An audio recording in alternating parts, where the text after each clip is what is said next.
Bab 326, Menyapu Keluarga Zeng. Detik berikutnya, energi pedang mengenai Radit. Boom! Tanah dalam radius 1 kilometer mulai berguncang. Asap dan debu ada di mana-mana. Naga api yang dilepaskan Radit, yang berisi aura pemusnahan, dengan cepat menghilang setelah terbelah menjadi dua oleh energi pedang. Sedikit kekuatan pemusnahan yang mengalir ke Fang Yu diserap oleh lubang hitam di ruang yang terpotong dan menghilang tanpa jejak. Fang Yu memasang ekspresi kosong di wajahnya saat dia menatap tanah di bawahnya yang masih mengeluarkan suara gemuruh. Gelombang udara menyebar ke segala arah. Meskipun orang-orang telah mundur ratusan meter, mereka masih bisa merasakan kekuatan yang tak tertandingi ini. Pada saat ini, sebuah lubang besar dengan radius lebih dari 300 meter telah muncul di tanah. Banyak bangunan terkena dampak dan runtuh. Ketika Fang Yu melihat asap dan debu mengepul di bawah, dia tahu bahwa energi pedang belum menghilang. Jika hal ini terus berlanjut, permukaan kerak bumi mungkin akan tertusuk. Fang Yu sedikit mengernyit, mencengkeram pedang patah itu erat-erat, dan mengayunkannya ke samping. Boom!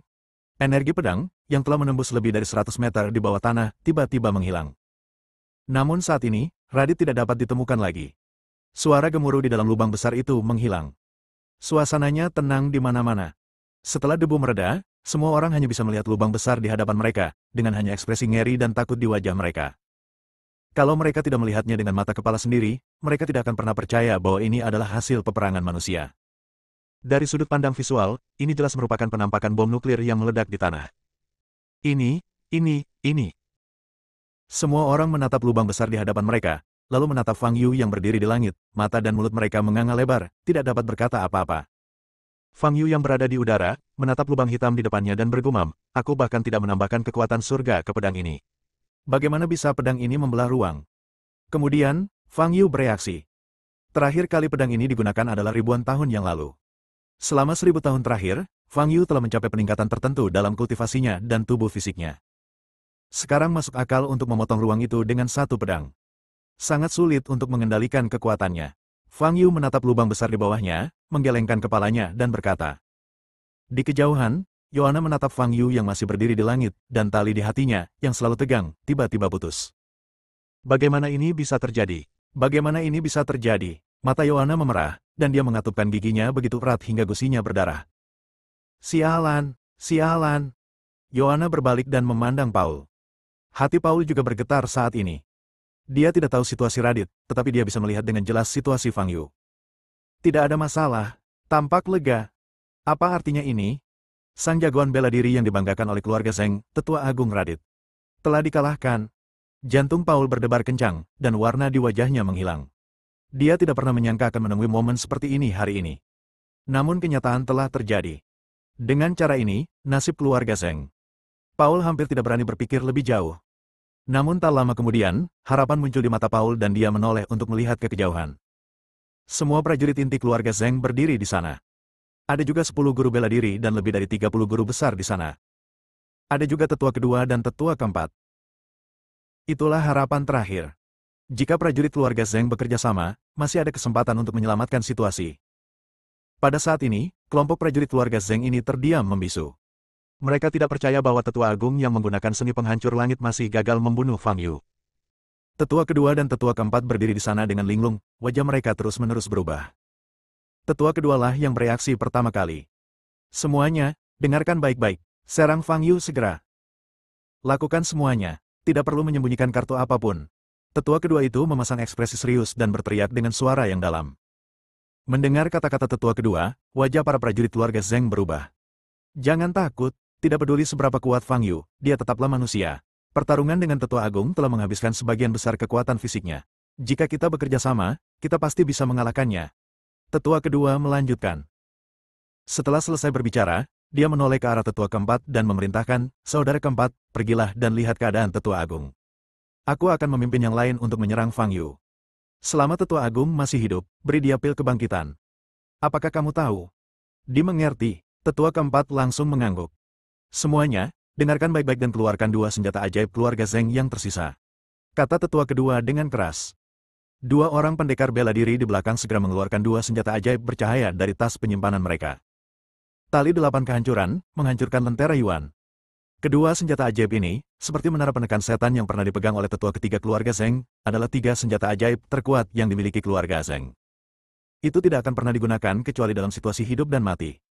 Kami bersepuluh akan dibagi menjadi dua tim, masing-masing memegang senjata ajaib, dan menyerang Fang Yu. Selama kami memasang tali 8 desolet pada Fang Yu, kami dapat membatasi pergerakannya. Kemudian kami dapat menggunakan lampu Yuan rusak untuk menguraikan tubuh dan jiwanya.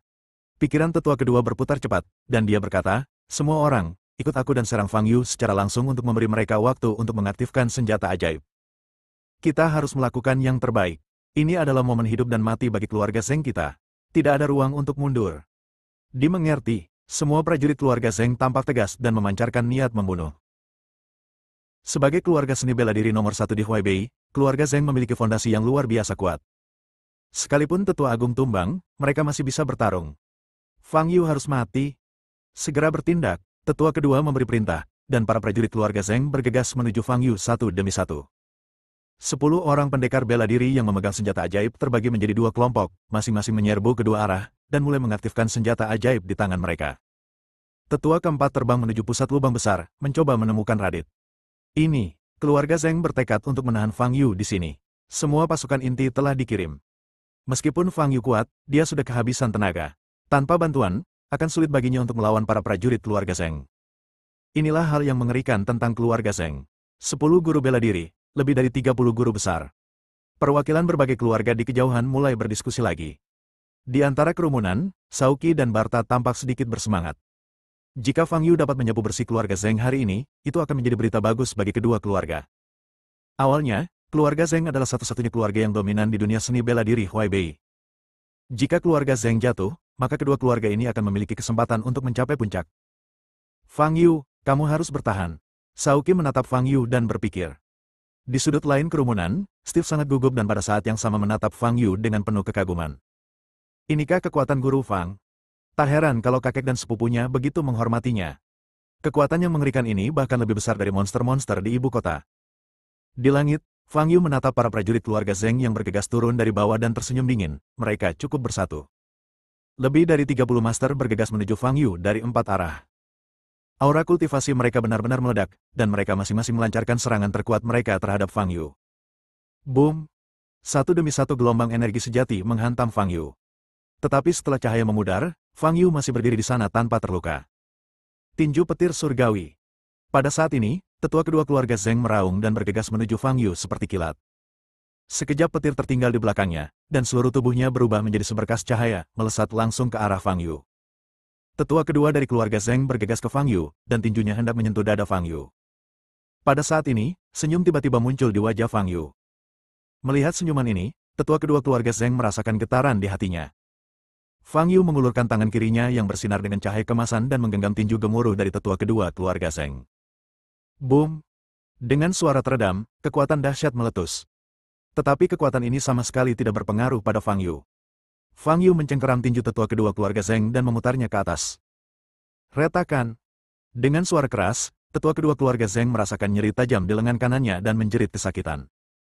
Kau sudah melihat apa yang terjadi pada Radit, dan kau masih ingin bertarung denganku dalam pertarungan jarak dekat, kata Fang Yu dengan tenang. Sebelum dia selesai berbicara, Fang Yu mengangkat kakinya dan menendang perut tetua kedua keluarga Zheng. Engah! Tetua kedua keluarga Zheng memuntahkan seteguk besar darah. Pendekar sakti yang berada di puncak level master bela diri ini terlempar mundur bak layang-layang yang talinya putus. Tetua kedua. Puluhan master di sekitarnya menyerang Fang Yu bersama-sama. Namun detik berikutnya, sosok Fang Yu menghilang dari tempatnya. Wajah lebih dari 30 master berubah dan mereka melihat sekeliling, mencoba menemukan Fang Yu. Hati-hati! Pada saat ini, seseorang melihat Fang Yu muncul di belakang salah satu master dan berteriak. Bab 327, Bencana Besar. Sebelum sang guru sempat bereaksi, Fang Yu mencengkeram kepalanya dan melemparkannya ke belakang.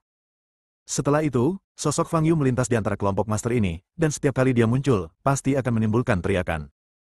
Di mata orang-orang di lapangan, kelompok master ini bagaikan bola bowling, yang dipukul satu persatu oleh Fang Yu. Ini adalah jago bela diri. Bagi orang awam, seorang master bela diri adalah eksistensi yang mustahil diraih. Tetapi sekarang, para tuan yang disebut ini seperti anak kecil di hadapan Fang Yu, dipukuli tanpa ada kemampuan untuk melawan. Semua orang memandang sosok Fang Yu yang berkelebat di langit, seolah-olah mereka sedang melihat dewa. Fang Yu menendang Grandmaster terakhir, dan kemudian dia merasakan dua aura datang ke arahnya. Ketika dia melihat ke samping, dia melihat seutas tali tebal dengan cahaya aneh terbang ke arahnya dengan kecepatan yang sangat cepat. tampaknya terjerat dengan Fang Yu.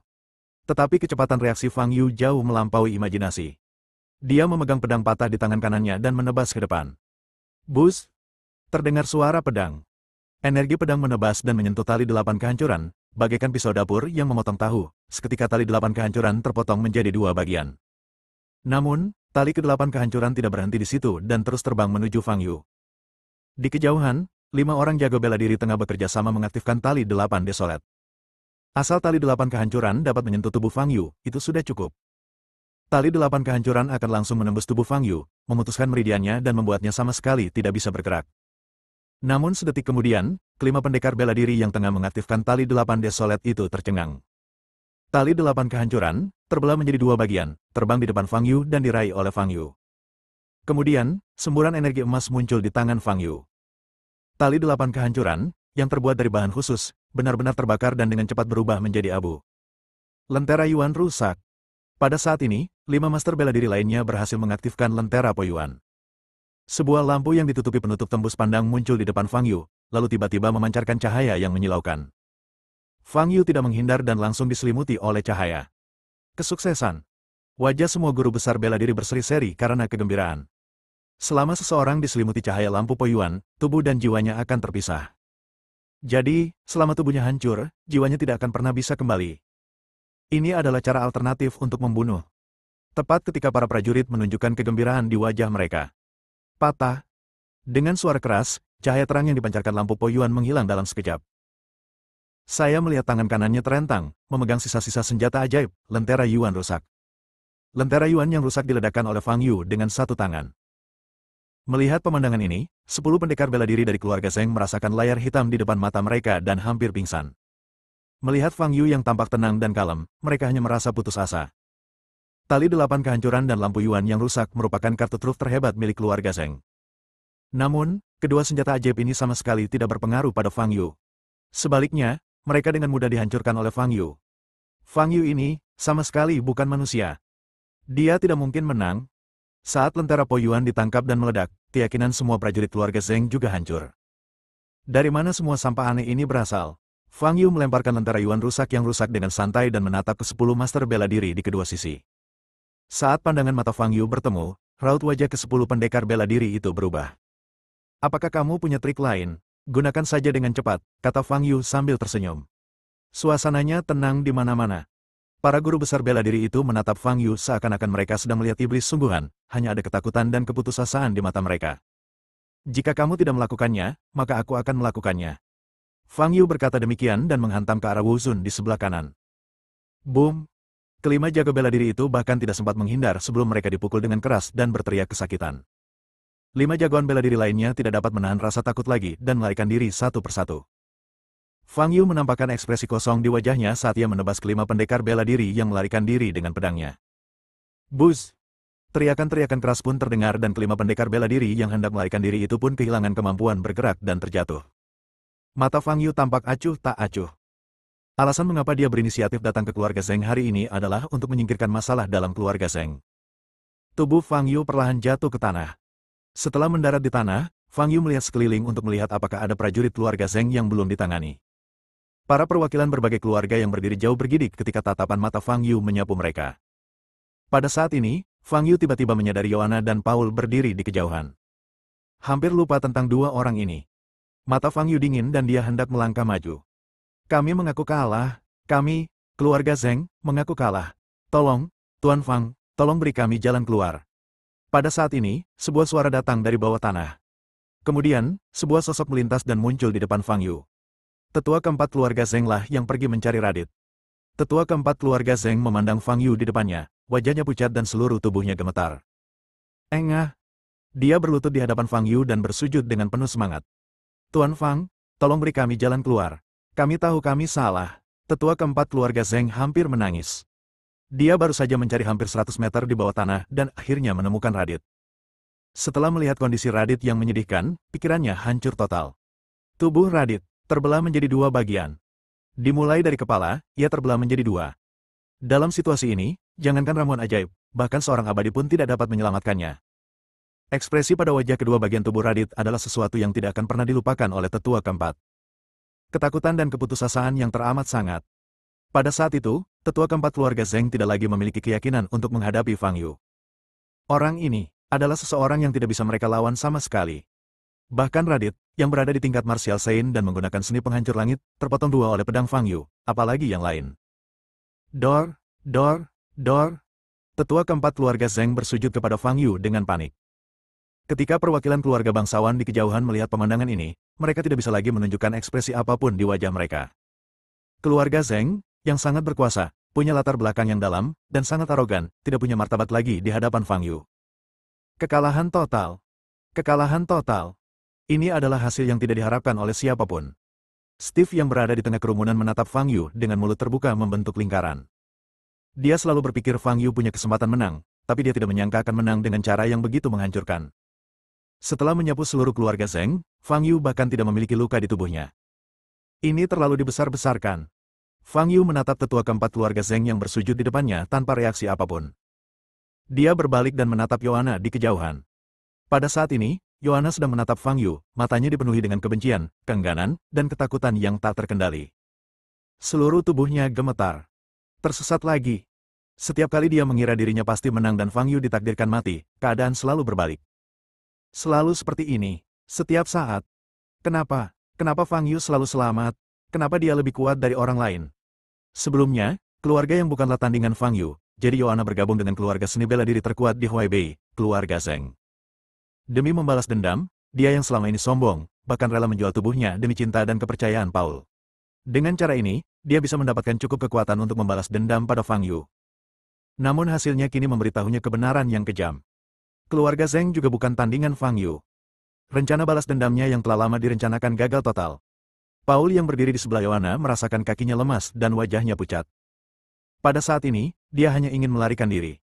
Namun detik berikutnya, Fang Yu di kejauhan mengulurkan tangannya dan menarik ke depan. Sebuah kekuatan besar menyelimuti Paul dan Yohana, langsung mendorong mereka ke udara. Beberapa detik kemudian, keduanya jatuh ke tanah, 2 atau 3 meter di depan Fang Yu. Paul berdiri, dan ketika dia mendongak, dia bertemu dengan tatapan mata dingin Fang Yu, dan seluruh tubuhnya bergetar. Pada saat ini, dia tidak lagi peduli dengan harga dirinya. Dia segera berlutut di tanah dan bersujud kepada Fang Yu. Yohana menatap Paul, wajahnya pucat. Dia menggertakkan giginya dan berkata, "Paul, orang ini telah membunuh begitu banyak orang di keluargamu, dan kamu malah bersujud padanya. Apakah kamu?" Boom! Sebelum dia selesai berbicara, Paul berdiri dan menamparkan Yohana. Tamparan itu begitu kuat sehingga Yohana terjatuh ke tanah dengan darah mengalir dari sudut mulutnya. Paul menatap Yohana dengan tatapan mematikan. Saat menghadapi rasa takut terhadap kematian, mengapa menyebut kebencian? Hanya dengan bertahan hidup Anda dapat memiliki kesempatan untuk membalas dendam. Yohana yang terjatuh ke tanah menjadi gila. Kebencian yang selama ini terpendam dalam hatinya telah melilit hatinya hingga ke titik ekstrim, dan meledak sepenuhnya pada saat ini. Bab 328, kau akan menanggung akibatnya jika berbuat jahat. Paul, kau pengecut. Kau jelas-jelas berjanji padaku bahwa kau akan membunuh Fang Yu, bajingan itu. Kau harus menyerahkan tubuh Fang Yu kepadaku untuk dibuang. Kau sampah. Semua orang di keluarga Zheng adalah sampah. Yohana berteriak serak dengan mata merah. Pada saat ini, wajahnya sangat terdistorsi. Rambut hitamnya yang acak-acakan menutupi wajahnya, tampak mengerikan. Dalam beberapa bulan terakhir, aku telah melakukan banyak hal untuk keluarga Zhengmu. Aku telah memperluas pengaruh keluarga Zhengmu di komunitas bisnis Huaibei, tetapi pada akhirnya kamu bahkan tidak dapat melakukan hal-hal yang paling penting bagiku. Yohana berkata dengan suara tajam. Paul, yang berlutut di sampingnya, menggertakkan giginya, mendongak dan melotot ke arah Yohana, matanya penuh amarah dan ancaman. Saat ini, mengapa Yohana masih gila? Kalau kau tidak ingin hidup, lupakan saja, tapi jangan menyeretku ke dalam masalah ini. Fang Yu, aku pasti akan membunuhmu. Aku akan mengupas kulitmu dan mencabik tulang-tulangmu. Pada saat ini, Yohana menoleh lagi, menatap Fang Yu, dan berteriak histeris. Fang Yu menatap Yohana yang gila, menyipitkan matanya sedikit, dan tidak berkata apa-apa. Terjadi keheningan di mana-mana, hanya terdengar suara serak Yohana. Orang-orang di kejauhan menatap Yohana dengan tenang, dengan ekspresi berbeda di mata mereka. Di mata mereka, Yohana hanyalah seorang wanita gila yang tidak kompeten, pemarah, dan tidak punya pendirian. Bahkan keluarga Zheng akan jatuh. Menurutmu, apa yang kau lakukan sebagai wanita yang menyerah pada keluarga Zheng? Semakin gila, semakin jelek. Boom! Paul menundukkan kepalanya dengan berat kepada Fang Yu dan berkata dengan suara keras, "Tuan Fang, keluarga Zheng kami telah disihir dan dihasut oleh Jalang Yohana, jadi kami dengan gegabah menyerang Anda. Tolong!" Paul ketakutan dan ingin menjauhkan diri dari Yohana. Dia hanya ingin hidup. Dia tidak ingin mati. Mendengar perkataan Paul, Yohana terkejut, lalu menatap Paul dengan ekspresi yang sangat ganas, lalu tertawa ke arah langit. Hahaha, Paul, aku benar tentangmu. Kau hanyalah penjahat yang sangat pengecut. Kau lebih buruk dari apapun.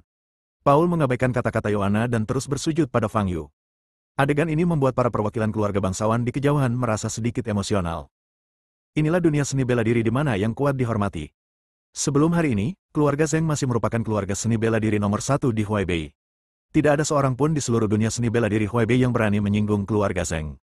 Semua orang menghormati keluarga Zheng dan tetua-tertua keluarga Zheng, Radit. Keluarga Zheng awalnya berpikir bahwa mereka dapat mengandalkan kekuatan dan latar belakang mereka yang besar untuk membunuh Fang Yu dan membangun prestise mereka di depan keluarga lain di Huaibei. Tetapi hasilnya dia malah bunuh diri dengan memindahkan batu.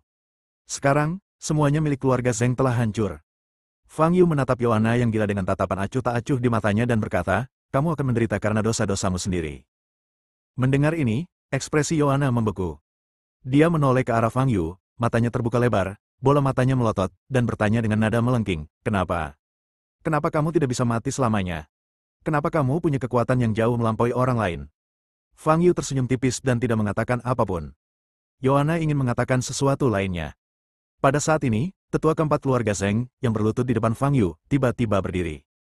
Dia berbalik, matanya merah dan menakutkan, dan berjalan menuju Yohana. Tangan kanannya memancarkan cahaya perak, dan sebuah pedang tajam muncul. Ketika Yohana bertemu dengan tatapan tetua keempat, dia tampak merasakan ketakutan akan kematian.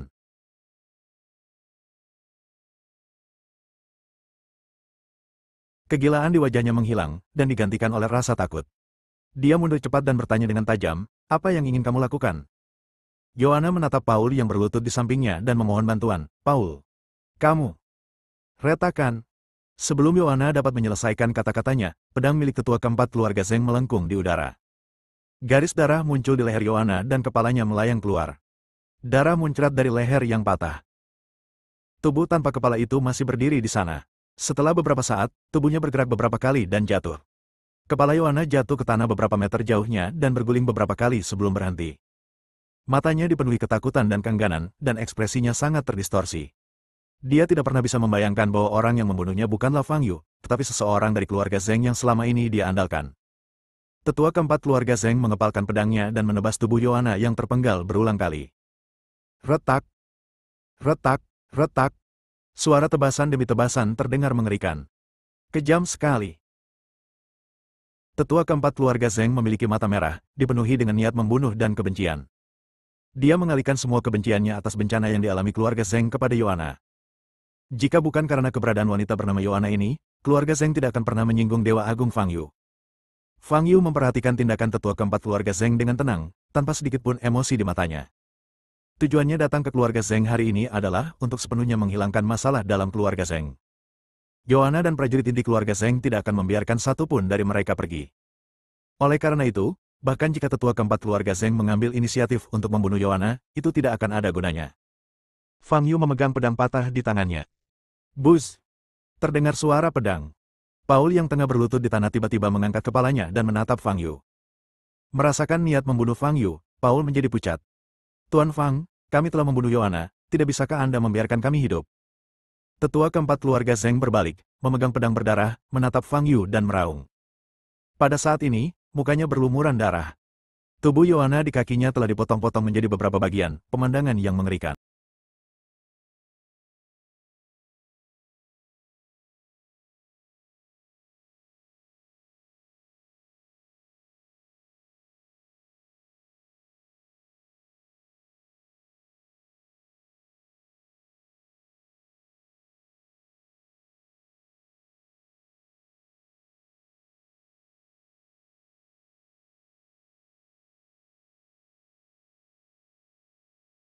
Tubuh Yohana di kakinya telah dipotong-potong menjadi beberapa bagian, pemandangan yang mengerikan. Fang Yu menatap tetua keempat keluarga Zheng dan berkata, aku telah memberi kalian, keluarga Zheng, beberapa kesempatan, tetapi kalian tidak menghargainya. Adapun Yohana, kau membunuhnya hanya untuk melampiaskan amarahmu. Apa hubungannya denganku? Sambil berbicara, Fang Yu mengangkat pedang patah di tangannya. Brengsek! Tetua keempat keluarga Zheng bermata merah saat dia melihat sekelompok perwakilan yang dikirim oleh keluarga-keluarga besar berdiri di kejauhan dan mentransmisikan suaranya menggunakan ki sejatinya. Rekan-rekan Taoisku, jika kalian bersedia membantu, keluarga Zheng pasti akan memberi kalian hadiah yang sangat besar di masa mendatang. Mendengar kata-kata itu, wajah para perwakilan keluarga besar semuanya berubah. Pada saat yang sama, tatapan yang dia berikan kepada tetua keempat keluarga Zheng itu seolah-olah dia sedang menatap orang yang terbelakang mental. Saat ini, saya masih berpikir bahwa keluarga Zheng adalah keluarga seni bela diri nomor satu di Huaibei. Setelah melihat kekuatan Fang Yu yang mengerikan, siapa yang berani berdiri? Siapa yang akan berdiri? Terlebih lagi, semua keluarga besar ingin melihat keluarga Zheng runtuh. Di masa lalu, keluarga Zheng mengandalkan latar belakangnya yang kuat dan memandang rendah semua orang. Setiap kali mereka ingin mendapatkan keuntungan, mereka akan menekan keluarga besar. Keluarga-keluarga besar berani marah tetapi tidak bersuara. Sekarang keluarga Zheng dalam masalah, mereka tidak tertawa terbahak-bahak saat itu juga, yang menunjukkan pengendalian diri yang hebat. Melihat sekelompok orang ini tetap diam, tetua keempat keluarga Zheng benar-benar putus asa. Dia tahu bahwa keluarga Zheng akan hancur hari ini. Bahkan jika aku, Chenan, harus mati, aku akan membuatmu kehilangan selapis kulit. Tetua keempat keluarga Zheng meraung dan bergegas menuju Fang Yu. Pada saat yang sama, ia membiarkan ki sejati dalam meridiannya mengalir mundur, dan ramuan emas dalam tubuhnya mulai mengembang. Ingin menghancurkan diri sendiri lagi. Mata Fang Yu bergerak sedikit, dan dia memegang pedang patah dan menebas ke depan. Bila pedang memotong kekosongan, dan energi pedang yang tajam menebas ke arah Chenan di depan. Retakan. Di udara, Chenan tidak punya waktu untuk menghindar, dan energi pedang langsung menembus pinggangnya. Chenan bahkan tidak berteriak saat tubuhnya terbelah menjadi dua di udara dan terbang ke kedua sisi. Tubuh bagian atas jatuh tepat di depan Paul. Paul kebetulan melihat wajah Chenan yang ketakutan dan terdistorsi. Ah! Paul sangat ketakutan hingga dia membuka mulut dan berteriak, dan tubuh bagian bawahnya benar-benar tidak bisa mengendalikan diri. Naluri untuk bertahan hidup mendorongnya untuk berdiri dan mengerahkan seluruh tenaganya untuk segera melarikan diri ke belakang. Fang Yu berdiri di tempatnya dan mengarahkan jarinya ke arah Paul yang sedang berusaha mati-matian melarikan diri.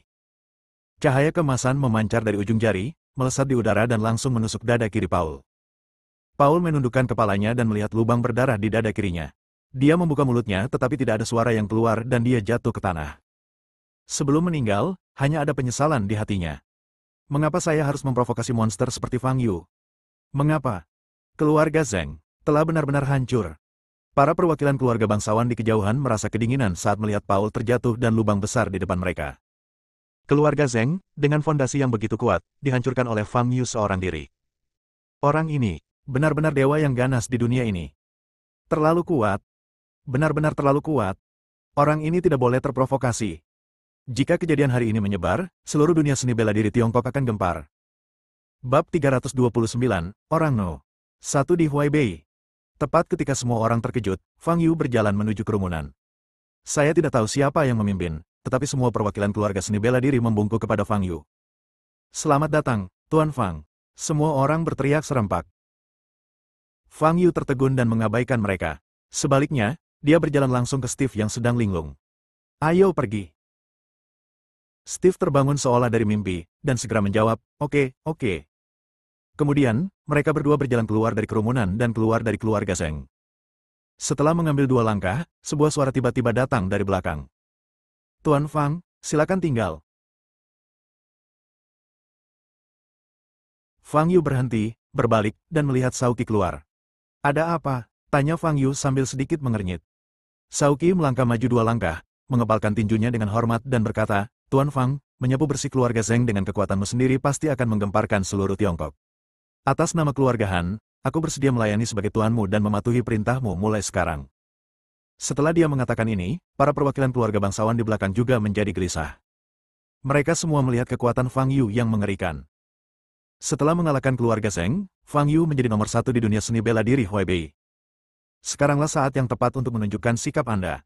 Selama kamu berdiri di pihak Fang Yu, kamu akan aman. Tepat saat perwakilan berbagai keluarga hendak berbicara, Fang Yu mengerutkan kening dan berkata, aku tidak tertarik ikut campur dalam urusan keluargamu. Alasan mengapa saya datang ke keluarga Zheng adalah karena keluarga Zheng memprovokasi saya terlebih dahulu. Juga, untuk kejadian hari ini, biarkan saja dan jangan sebarkan. Jika kau membuatku repot, aku akan membuatmu repot, mengerti? Kata-kata terakhir Fang Yu membuat semua perwakilan keluarga merinding. Mereka semua melihat akhir tragis keluarga Zheng. Mereka tidak ingin melakukan kesalahan yang sama lagi. Tuan Fang, jangan khawatir. Jika Anda tidak ingin terlalu menonjol, semua keluarga besar yang hadir di sini akan bekerja sama untuk meminimalkan dampak dari insiden hari ini, kata Sauki. Ya, Tuan Fang, harap tenang saja. Perwakilan keluarga lain di belakang pun serempak berkata. Fang Yu melirik Shaoqi, lalu berbalik dan pergi. Shaoqi menatap punggung Fang Yu yang pergi, kegembiraan tersembunyi di matanya. Dia sengaja berdiri dan berkata seperti itu kepada Fang Yu hanya untuk menguji sikap Fang Yu. Sekarang, dia sudah tahu bahwa Fang Yu tidak berniat terlibat dalam pertarungan antara keluarga besar di Huaibei. Ini berita baik bagi keluarga Han. Di masa lalu, keluarga Zheng dengan latar belakangnya yang kuat, bagaikan gunung, yang mencekik keluarga Han. Tetapi setelah hari ini, keluarga Zheng akan runtuh, dan lanskap dunia seni bela diri Huaibei akan berubah drastis. Asalkan keluarga Han memanfaatkan kesempatan, mereka akan mampu mencapai puncak. Baru ketika Fang Yu dan Steve menghilang dari pandangan, para perwakilan keluarga besar menghela napas lega. Rasa penindasan yang diberikan Fang Yu kepada mereka terlalu kuat. Apa yang harus kita lakukan sekarang? Tanya seorang kepala keluarga dengan bingung. Lakukan apa yang perlu kamu lakukan dan pergi dari sini dulu, kata kepala keluarga lainnya. Setelah itu, sejumlah perwakilan dari keluarga bangsawan meninggalkan keluarga Zheng. Saat tiba di gerbang kediaman Zheng, Shaoqi kebetulan bertemu dengan Barta, kepala keluarga Chen. Ketika Barta melihat Shaoqi, tatapan aneh melintas di matanya. Shaoqi melangkah maju sambil tersenyum dan bertanya, Tuan Chen, akhir-akhir ini saya jarang melihat Tuan Muda Taylor. Kemana dia pergi? Ekspresi Barta sedikit berubah. Itu bukan urusanmu. Kenapa kau bertanya begitu banyak? Apa kau sangat mengenal Taylor? Leo di samping berkata dengan tidak sabar. Sebelum Shaoqi sempat mengatakan apapun, Tian yang berdiri di sampingnya, melangkah keluar, menatap tajam ke arah Leo, dan berkata, Leo, beraninya kau berbicara seperti itu kepada saudaraku. Keduanya hendak bertengkar.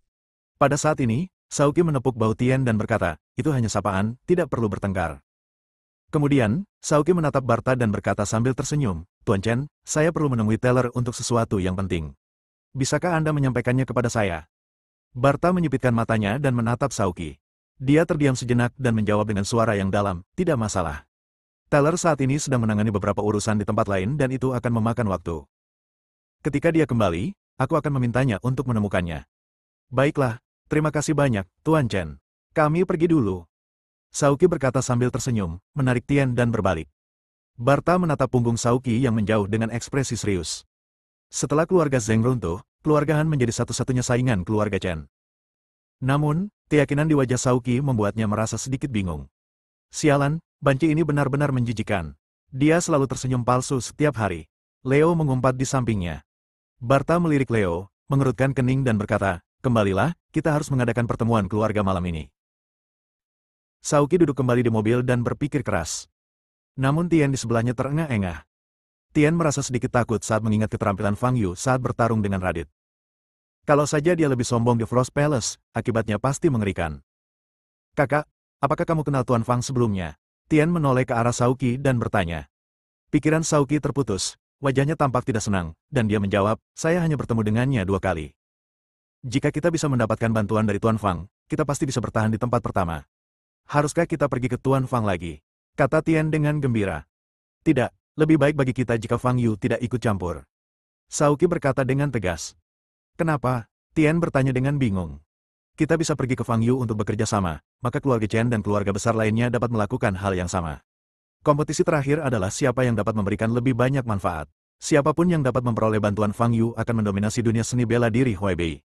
Shaoqi memandang Tian dan berkata dengan tenang, Fang Yu adalah eksistensi yang merusak keseimbangan.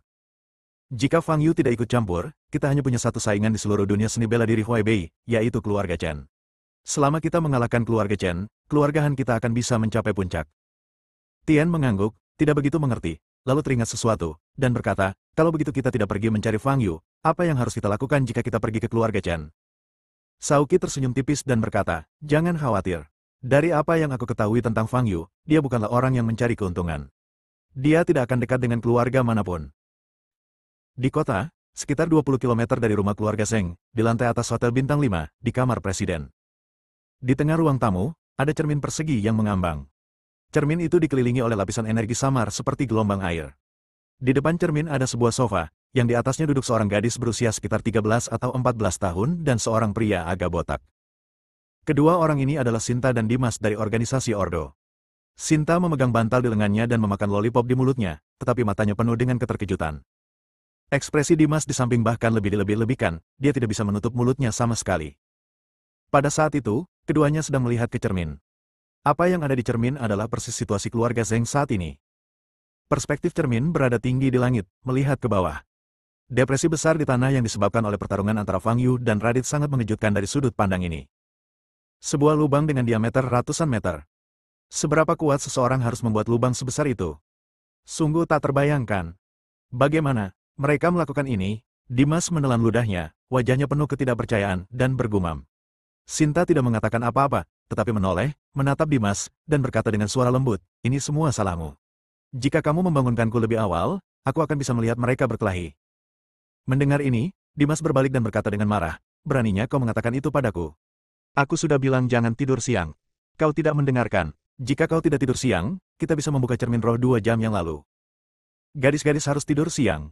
Kalau tidak, mereka akan menjadi jelek. Mereka bahkan tidak mengerti kebenaran ini. Pantas saja mereka tidak bisa menemukan istri di usia 30-an. Kata Sinta dengan marah sambil melipat kedua tangannya di dada. Petik 2 tanda seru petik 2. Dimas berdiri dengan marah, menunjuk ke arah Sinta, seluruh tubuhnya gemetar. Dia sudah muak. Setiap kali mereka bertengkar, Sinta akan melancarkan serangan pribadi. Setiap kali, serangan itu langsung mengenai sasarannya. Tunggu, berhenti membuat keributan. Pada saat ini, ekspresi Sinta tiba-tiba berubah, dan matanya menatap cermin roh. Ada apa? Dimas mengikuti arah pandangan Sinta dan melihat ke arah cermin roh. Perspektif cermin spiritual tidak berubah dan masih tinggi di langit. Dimas menyipitkan matanya dan tidak melihat sesuatu yang aneh. Bab 330, Tangan Teror. Ada apa? Dimas menatap Sinta. Sinta tidak mengatakan apa-apa, tetapi mengulurkan tangan kanannya dan menggambar garis di udara. Semburan cahaya biru muncul, dan sudut pandang di cermin spiritual diperbesar beberapa kali. Pada saat ini, Anda dapat dengan jelas melihat prajurit keluarga Zeng tergeletak di tanah. Sebagian besar prajurit telah tewas, dan beberapa terluka parah dan sekarat. Namun demikian, Dimas tetap tidak menyadari adanya sesuatu yang aneh. Beritahu saya. Dimas sedang berbicara ketika ekspresinya berubah. Dia tiba-tiba menyadari bahwa sesosok tubuh yang tergeletak di tepi lubang itu tiba-tiba menghilang. Dia pikir dirinya terpesona dan melangkah maju beberapa langkah, mendekati cermin roh. Pada saat ini, mayat lain di bidang penglihatan menghilang begitu saja. Kali ini Wu yakin bahwa dia tidak salah. Apa yang terjadi? Mayat-mayat yang tergeletak di tanah menghilang satu demi satu. Dimas mendekati cermin roh, ingin melihatnya lebih jelas. Mundur. Sinta berteriak dan melambaikan tangannya lagi, menggerakkan pandangan cermin roh lebih jauh ke bawah hingga tepat di atas salah satu mayat. Seluruh isi cermin spiritual adalah mayat ini. Dengan cara ini akan menjadi jelas bagaimana mayatnya menghilang. Ruangan itu luar biasa sunyi. Sinta dan Dimas keduanya menatap mayat di cermin roh, menunggu saat mayat itu menghilang. Setelah sekitar setengah menit, mayat dalam gambar menghilang. Dimas tidak bisa melihat apapun dengan jelas. Itu menghilang begitu saja. Dimas menoleh ke arah Sinta, matanya penuh dengan kengerian, dan bertanya, apa sebenarnya yang terjadi? Sinta tampak serius, berpikir sejenak, lalu mengulurkan tangannya dan membuat segel. Cermin spiritual itu bersinar dengan cahaya. Lalu, mayat itu kembali ke gambar. Pelan-pelan saja dan lihat lagi. Sinta berdiri dan berjalan ke cermin roh. Pada saat ini, kecepatan gambar di cermin roh turun menjadi 1/10 dari kecepatan sebelumnya. Setelah menunggu beberapa detik, layar berubah. Bayangan putih melintas di atas mayat itu, lalu mayat itu menghilang. Pelan-pelan sedikit, lihat bayangan putih itu, kata Dimas. Sinta mengaktifkan rumus sihir sekali lagi, mengurangi kecepatan gambar di cermin roh menjadi 1/20 dari kecepatan maksimum. Lalu, bayangan putih muncul lagi dalam gambar. Kali ini, Sinta dan Dimas keduanya melihat garis perak dan wajah mereka menjadi pucat. Dilihat dari bentuknya, itu adalah tangan. Tangan yang sangat pucat. Ketika tangan ini ditekan pada mayat, mayat itu menyusut menjadi sel darah kecil dalam sekejap dan tersedot ke telapak tangan ini. Setelah melihat dengan jelas bagaimana mayat itu menghilang, mata Sinta dan Dimas dipenuhi kengerian. Mereka belum pernah melihat cara seperti itu sebelumnya. Lihat lagi, dari mana datangnya tangan ini? Kata Dimas. Tepat ketika Sinta ingin mengaktifkan cermin roh. Patah. Cermin spiritual yang melayang di udara tiba-tiba meledak. Sinta dan Dimas gemetar. Ini, Dimas berbalik dan menatap Sinta. Roh itu telah ditemukan. Sinta berkata dengan wajah pucat. Ini adalah pertama kalinya Dimas melihat Sinta tampak begitu ketakutan. Setelah terdiam cukup lama, Dimas bertanya, sekarang, apa yang harus kita lakukan? Sinta melirik Dimas, menarik napas dalam-dalam, dan berkata, laporkan ini kepada atasanmu. Lalu bagaimana? Bagaimana dengan Fang Yu? Dimas masih terkejut ketika dia memikirkan lubang besar dengan radius ratusan meter yang muncul di kediaman Zeng. Jika lubang besar itu disebabkan oleh Fang Yu, maka Fang Yu bukanlah seseorang yang bisa ia dan Sinta lawan, apalagi menangkap Fang Yu. Laporkan juga situasi Fang Yu. Kenapa kau begitu bodoh? Kata Sinta, raut wajahnya sudah jauh lebih baik. Dimas mendengus dingin, berbalik dan berjalan keluar. Ketika kami kembali ke Nandu, waktu sudah menunjukkan pukul 5 sore. Fang Yu kembali ke lantai bawah gedung apartemen dan melihat Steve masih mengikutinya, jadi dia berhenti dan bertanya, mengapa kamu masih mengikutiku? Apakah kamu tidak akan kembali ke Beijing? Steve menggaruk kepalanya. Dia sendiri tidak tahu mengapa dia mengikuti Fang Yu kembali ke apartemen. Terima kasih telah mengirimiku pedangku. Semoga perjalananmu aman, kata Fang Yu. Melihat Fang Yu menyuruhnya pergi, Steve tersenyum canggung dan berkata, Tuan Fang, saya punya beberapa hal yang harus diselesaikan di Nandu, jadi saya tidak akan kembali ke ibu kota dalam waktu dekat. Saya akan menginap di Hotel Sengtian untuk sementara waktu. Tuan Fang, jika Anda membutuhkan bantuan saya, Anda dapat menghubungi saya kapan saja. Baiklah, terima kasih. Fang Yu berkata sambil berbalik dan hendak pergi. Tuan Fang, saya punya pertanyaan. Apakah Anda bersedia menjawabnya? Steve buru-buru menghentikan Fang Yu. Apa masalahnya? Fang Yu mengangkat alisnya dan bertanya. Aku ingin tahu, apa nama pedang ini? Steve menatap Fang Yu dengan mata berbinar dan bertanya dengan rasa ingin tahu. Pedang surga, jawab Fang Yu. Pedang surga, ulang Steve. Jika kamu sangat tertarik dengan pedang ini, aku bisa meminjamnya selama beberapa hari dan mengembalikannya kepadaku nanti. Fang Yu berkata sambil hendak mengeluarkan pedang patah itu dari kantong penyimpanannya. Tidak, tidak. Steve melambaikan tangannya dengan tergesa-gesa. Mengingat adegan di mana Fang Yu menghunus pedang tiadau untuk melawan kekuatan pemusnahan Radit, Steve merasa terkejut dan gembira. Dapat dikatakan bahwa Fang Yu dalam adegan itu adalah interpretasi sempurna dari pria kuat di benak Steve. Pedang surgawi ini tidak dapat digunakan oleh seseorang selevelnya.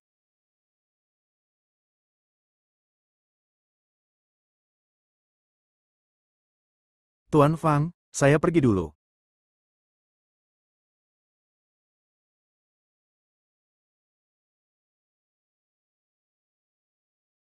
Steve mengepalkan tangannya ke arah Fang Yu, lalu berbalik dan pergi.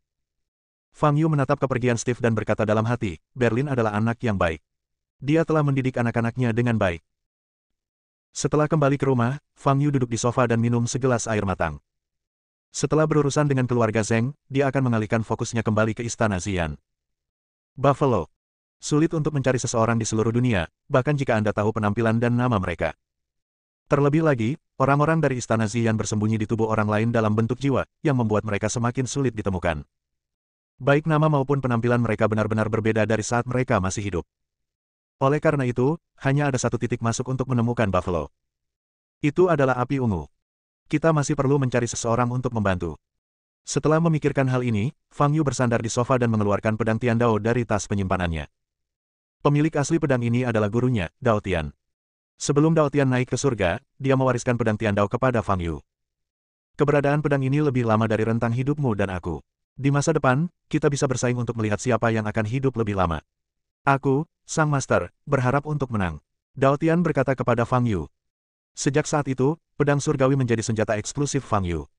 Setelah 7 hari 7 malam bertarung dengan istana Xian, pedang Tiandao patah dan hanya setengah bilahnya yang tersisa. Akan tetapi, meskipun patah menjadi 2, fungsinya tidak berkurang sama sekali, dan masih mampu memotong segalanya. 60 tahun yang lalu, Fang Yu meminjamkan pedang Tiandao kepada Berlin. Setelah Berlin menggunakannya, dia menyimpannya untuk Fang Yu sampai hari ini ketika dikembalikan ke Fang Yu. Kelihatannya sudah sangat tua. Fang Yu mengelus permukaan pedang patah yang berkarat itu dan berkata, aku khawatir aku akan memenangkan kompetisi yang disebutkan guru. Keesokan harinya pada siang hari, Fang Yu tiba di Universitas Nandu. Universitas Nandu adalah universitas terbaik di daerah Huaibei dan memiliki kampus besar. Saat itu sudah akhir Agustus dan sekolah akan dimulai dalam waktu kurang dari seminggu. Banyak siswa kelas 2 dan 3 telah kembali ke sekolah dan bersiap untuk menghadiri kelas. Fang Yu masuk dari gerbang utama, melewati jalan sekolah yang dipenuhi pohon sakura di kedua sisinya, dan tiba di sebuah gedung perkantoran.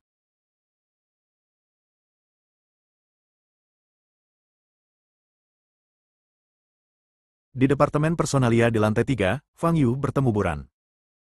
Tuan Fang. Halo. Buran memegang tangan Fang Yu dengan ekspresi gembira. Saya di sini untuk menandatangani kontrak, kata Fang Yu. Saya mengucapkan selamat atas kedatanganmu. Kontraknya sudah ada di sini, silakan lihat. Buran meletakkan kontrak di meja Fang Yu. Setelah menandatangani, Anda akan menjadi profesor tamu termuda di Universitas Nandu kami. Mengenai gaji, jika Tuan Fang memiliki persyaratan, kita dapat membicarakannya secara rinci. Buran memandang Fang Yu dan berkata. Fang Yu tidak peduli dengan gajinya. Dia melirik kontrak dan menandatangani namanya. Tidak ada yang lain, kata Fang Yu.